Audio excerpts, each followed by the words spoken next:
Oke, selamat malam para penonton sekalian. Kali ini saya akan membahas tentang analisis dan visualisasi data. Perkenalkan, nama saya Ahmad Deniat Maja Saputra, 230101010021. Oke, untuk pembahasan pertama tentang pertanyaan tentang berdasarkan pemahaman Anda, apa yang Anda ketahui tentang data analytics dan bagaimana tren dari data analytics khususnya di Indonesia. Nah, kalau data analitik itu adalah prosesnya itu menganalisis kumpulan data ya untuk mengambil kesimpulan tentang informasi yang diberikan. Nah, ini sering menggunakan alat atau teknik khusus baik dalam bentuk perangkat lunak maupun metode analisis. Nah, analisis data ini bisa melibatkan penggunaan model, statistik, teknik analisis eksploratif, dan sistem kecerdasan buatan. Untuk apa? Untuk menentukan pola dan hubungannya yang mungkin tidak mudah untuk dilihat dengan mata telanjang ya. Nah, untuk aspek-aspek penting dari data analitik di Indonesia itu contohnya yang pertama ada mengadopsi di sektor bisnis. Nah, itu banyak perusahaan di Indonesia yang mulai mengadopsi analitik data. Nah, data nih mulai banyak sekarang. Nah, sekarang gimana caranya untuk bisa mengelolanya ya? Nah, itu dengan mengadopsi analitik data untuk meningkatkan efisiensi operasional, memahami perilaku pelanggan, dan meningkatkan pengambilan keputusan. Nah, sektor seperti ini ada di keuangan, retail, dan telekomunikasi, yaitu sebagai pengguna utama dari analitik data. Lalu yang berikutnya ada pemerintahan dan kebijakan publik, yaitu pemerintah Indonesia ini telah menginisiasi beberapa proyek untuk mengintegrasikan teknologi eh, dan tentang data analitik ini ya. Misalnya penerapan Smart City yang di beberapa kota-kota besar. Lalu berikutnya di kesehatan dan pendidikan, yaitu di mana sektor kesehatan dan pendidikan di Indonesia itu mulai menggunakan data analitik untuk meningkatkan hasil dan efisiensi. Nah, dalam kesehatan sendiri, analisis data itu digunakan untuk memprediksi wabah penyakit, contohnya seperti kemarin COVID-19. Lalu berikutnya untuk teknologi dan alat. Nah, itu terdapat pertumbuhan signifikan ya dalam adopsi platform analitik yang canggih, yang itu berbasis cloud seperti perusahaan seperti Google, Microsoft, dan Amazon Web Service itu menyediakan layanan analitik data yang bisa digunakan banyak perusahaan di Indonesia. Lalu yang berikutnya ada keterampilan analitik, di mana kebutuhan untuk menganalisis data di Indonesia itu bisa meningkat banget sekarang ya. Namun terdapat gap dalam ketersediaan talenta yang memiliki keterampilan analitik yang mumpuni. Nah, ini mendorong banyak universitas dan institusi pendidikan untuk menyediakan kursus dan program terkait data science dan analitik. Lalu startup dan inovasi, di mana startup di Indonesia juga mulai berfokus pada pengembangan produk yang berbasis data analitik, menawarkan solusi yang inovatif di berbagai sektor seperti fintech, edutech, dan healthtech. Nah, untuk yang pertanyaan kedua, nah dalam data analitik ini terdapat 4 jenis utama, yaitu ada descriptive analitik, ada diagnostik analitik, ada prediktif analitik dan perspektif analitik yang dimana apa yang kita ketahui tentang 4 jenis utama dari data analitik tersebut. Nah, terus diberikan pertanyaan, diminta untuk memberikan contoh studi kasusnya. Nah, sebelumnya kita bahas dulu tentang deskriptif analitik atau analitik deskriptif. Nah, di mana analitik deskriptif ini bertujuan untuk menjawab pertanyaan apa yang telah terjadi. Nah, jenis analitik ini menggunakan data historis ya untuk mengidentifikasi tren dan pola. Nah, di mana metode yang sering banget digunakan yaitu meliputi pengolahan data, dashboard, dan laporan. Contohnya, di mana sebuah perusahaan retail online menggunakan analitik deskriptif untuk melihat tren penjualan bulan dan tahunan. Nah, mereka akan mengamati kategori produk mana yang paling laris di waktu-waktu tertentu, di mana penjualannya meningkat atau menurun. Nah, yang berikutnya ada diagnostik analitik atau diagnostik, di mana analitik diagnostik ini bertujuan untuk menjawab pertanyaan mengapa sesuatu itu terjadi. Nah, ini sering dilibatkan atau sering melibatkan analisis data yang lebih dalam untuk menemukan hubungan antara sebab dan akibat. Nah, metode yang digunakan bisa termasuk drill down, data mining, dan analisis korelasi. Nah, contohnya dalam menggunakan hasil dari analitik deskriptif, nah perusahaan kemudian mencoba untuk mengidentifikasi faktor-faktor yang mempengaruhi tren penjualan. Nah, di situ mereka mulai menemukan bahwa oh penjualan meningkat saat ada kampanye diskon besar atau dan menurun ketika pesaing lokal memunculkan produk yang serupa seperti itu.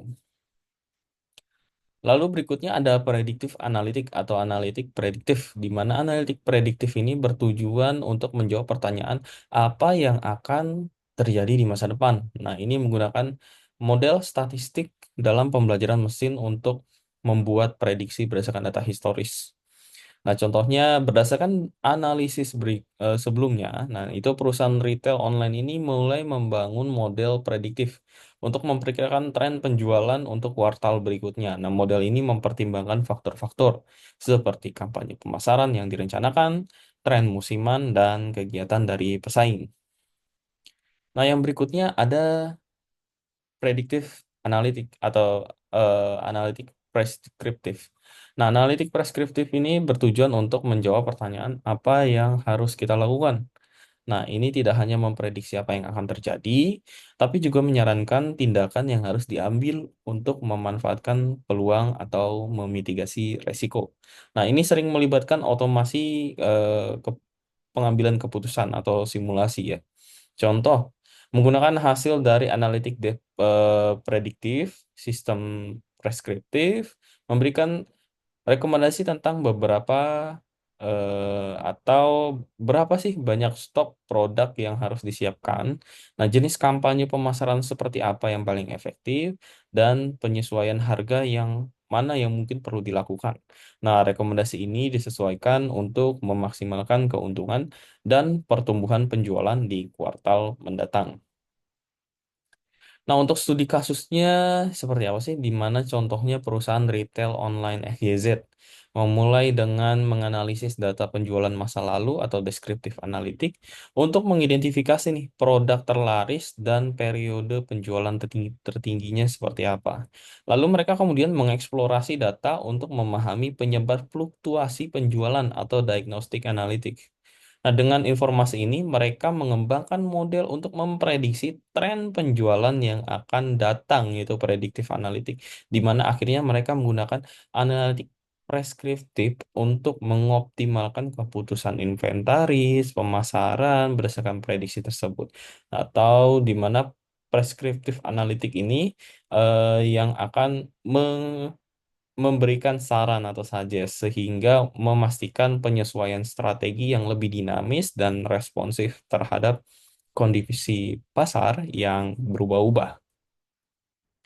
Lalu di pertanyaan ketiga itu seperti apa eh, yang sudah diketahui tentang data analisis adalah posisi dari pekerjaan dalam suatu bidang data analitik.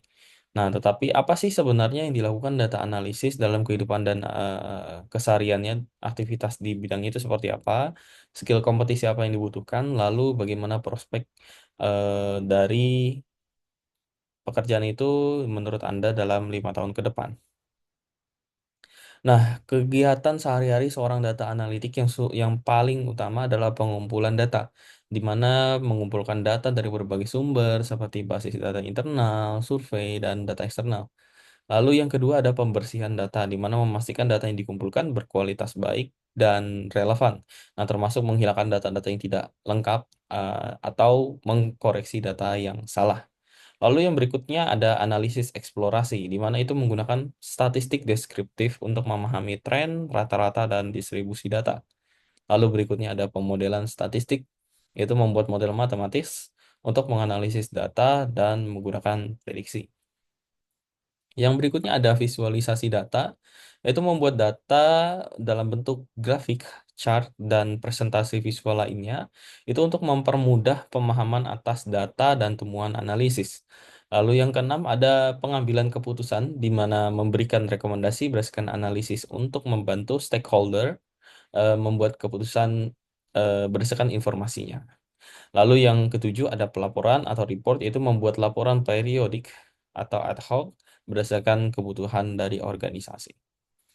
Lalu skill dan kompetensi seperti apa yang dibutuhkan? Yang pertama adalah kemampuan analitis, di mana keahlian dalam statistik dan pemodelan itu sangatlah penting.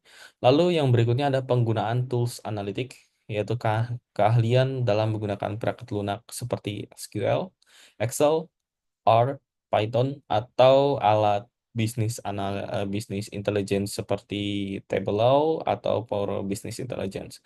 Lalu yang berikutnya ada pemahaman bisnis, yaitu memahami konteks dari bisnis itu sendiri untuk memberikan analisis yang relevan dan berguna.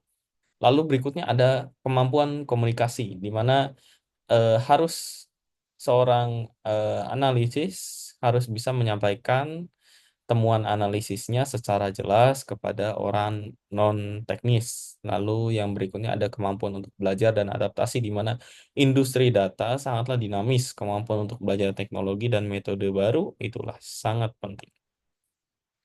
Lalu prospek pekerjaan data analis untuk 5 tahun ke depan seperti apa? Itu tinggi sekali ya. Yang pertama ada digitalisasi yang meningkat. Nah, perusahaan di semua sektor terus bertransformasi secara masif di bidang digital. Itu meningkatkan kebutuhan akan analisis data. Lalu berikutnya pengambilan keputusan berbasis data, di mana ada tren meningkat dalam penggunaan data untuk pengambilan keputusan di semua level organisasi. Yang berikutnya ada kebutuhan lintas industri, di mana dari perawatan kesehatan hingga keuangan, dari pemerintahan hingga retail, semua sektor membutuhkan analisis data untuk mengoptimalkan operasi dan strategi. Nah, yang keempat ada pengembangan teknologi baru, di mana kemajuan dalam AI dan machine learning menambahkan kemampuan baru dalam analisis data, membuka lebih banyak peluang untuk menganalisis data lebih dalam. Lalu untuk yang pertanyaan keempat, nah dalam data analitis dan business intelligence atau BI adalah dua istilah yang berkaitan tetapi tidak sama. Nah, bagaimana kita menjelaskan tentang statement tersebut? Beri contoh studi kasus yang berkaitan dengan data analis dan business intelligence pada sebuah proses bisnis di industri. Nah, fokus utama dari bisnis intelligence sendiri, bisnis intelligence itu lebih berfokus pada penggunaan data historis dan real time untuk menghasilkan wawasan operasional dan strategis secara cepat dan efektif. Nah, biasanya bisnis intelijen ini menggunakan dashboard atau laporan untuk membuat kejelasan visual atau kinerja saat ini dan masa lalu pada suatu organisasi. Nah, untuk data analitis sendiri itu sering kali melibatkan teknik analisis yang lebih mendalam dan kompleks seperti machine learning dan model statistik untuk membuat prediksi dan memahami penyebab dari fenomena tertentu. Nah, untuk tujuannya, bisnis intelligence itu seperti apa? Tujuannya adalah untuk memberikan keputusan yang lebih baik melalui akses ke data yang lebih cepat dan mudah. Lalu bisnis intelligence itu membantu dalam pengambilan keputusan berdasarkan kondisi saat ini dan tren yang telah terjadi. Nah, untuk data analitis sendiri, itu fokus utamanya itu udah untuk mengeksplorasi data, untuk menentukan tren tersembunyi, membuat prediksi dan menentukan insight yang tidak secara jelas ada di laporan standarnya. Nah, untuk alat dan tekniknya seperti apa? Untuk bisnis intelligence itu alat-alat BI atau bisnis intelligence itu mencangkup perangkat lunak seperti Tableau, Microsoft Power BI, dan Oracle Power BI yang tentu saja menyediakan visualisasi data dan laporan yang lebih interaktif. Lalu untuk data analitis itu melibatkan penggunaan alat seperti Python, R, SAS, dan kompleksitas statistik atau algoritma machine learning. Lalu untuk studi kasus integrasi data analitik dan di industri perbankan, tentu akan ada kombinasi dari bisnis intelligence dan data analitik, di mana di bagian bisnis intelligence, nah bank akan mengimplementasikan solusi BI untuk memantau kinerja cabang secara real time melalui dashboard yang terupdate secara otomatis. Nah, di dashboard tersebut menunjukkan berbagai metrik kunci seperti jumlah transaksi harian, waktu tunggu rata-rata, dan kepuasan pelanggan. Nah, untuk di bagian data analitisnya sendiri, dengan menggunakan teknik analisis prediktif, bank tersebut mengidentifikasi pola dalam perilaku pelanggan, nah yang dapat menunjukkan potensi churn atau pelanggan yang berpotensi berhenti ya. Nah, ini dengan model prediktif ini membantu bank untuk menyusun strategi retensi pelanggan yang lebih efektif. Nah, integrasi antara BI dan data analitis ini memungkinkan bank untuk tidak hanya memahami kinerja bisnis saat ini, tetapi juga memprediksi tren di masa depan dan mengambil tindakan proaktif terhadap resiko dan peluang.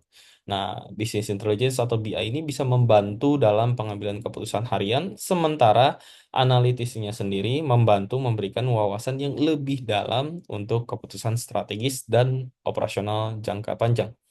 Oke, terima kasih untuk teman-teman yang sudah menonton video kali ini. Sampai jumpa di video lainnya.